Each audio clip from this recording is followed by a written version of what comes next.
In this video, we're going to discuss how to write the equations of perpendicular lines. So first, perpendicular lines are lines that cross at 90-degree angles. So two lines, they form four 90-degree angles. They would be considered perpendicular. They have slopes that are opposites and reciprocals. Opposite means that they have opposite signs. So one will be positive and one will be negative.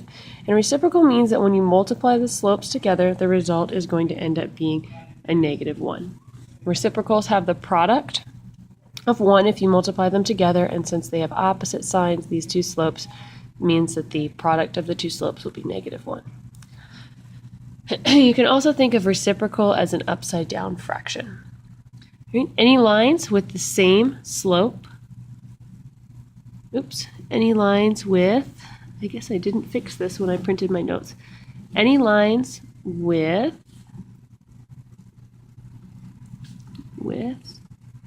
opposite reciprocal slopes will be perpendicular.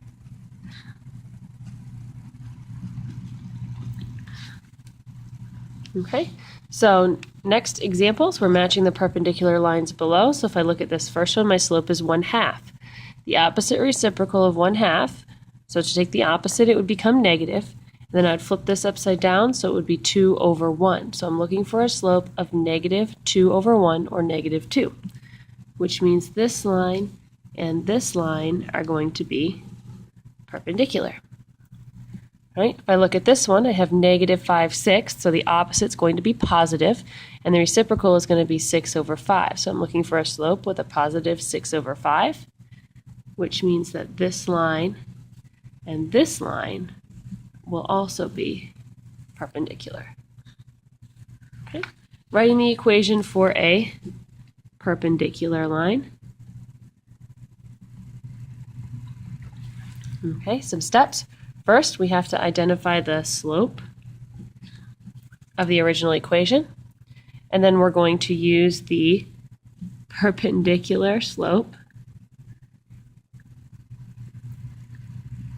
or the opposite reciprocal slope and the given information to write a new linear equation. All right, use the information to write an equation for the perpendicular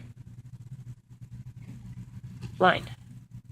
All right, so if I'm given y equals -4/9 plus 9, the slope that I'm given is -4/9. Remember, y equals mx plus b, so I can grab my slope there. So my new slope that I'm going to use is the opposite reciprocal. So I'm going to need a positive, and then I'm going to need to flip this upside down. So it's going to become 9/4, positive 9/4. I have the slope, and I also have a point, x1, y1. And that point would be 7, 8. So I can use point slope form here. So what I'm going to do is take y minus y1, which would be 8, is equal to, I need to make sure that I use this slope right here, the 9/4, that's my perpendicular slope. 9/4 times x minus x1 would be 7. So there's my slope-intercept form, point slope form. And if I wanted to put that in slope-intercept form, I would need to solve for y. So first I'm going to distribute. I have y minus 8 is equal to 9/4 x minus 7 times 9 is 63/4. And then I would need to add 8 to both sides. And when I do that, I end up with y is equal to 9/4 x. Do a little side work here, -63/4 plus 8, and over 4, that would be 32. -63 plus 32 is going to be -31/4. Let me just double check that and make sure I have it right here. Right, -31/4. So -31/4. And that's going to be my slope-intercept form. Okay, a couple more examples. In this one right here, my slope is 1/2. So the slope I'm going to need to use is the opposite reciprocal. So the opposite would be negative, and the reciprocal would be 2/1. So the slope I'm going to need to use is just a -2. I already have a y-intercept of 2. So the equation of the line would be y equals -2x plus 2.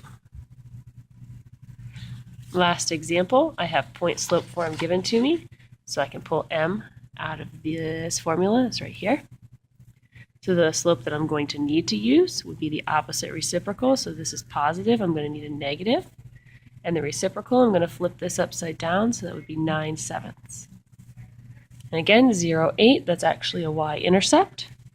So I can use b is equal to 8.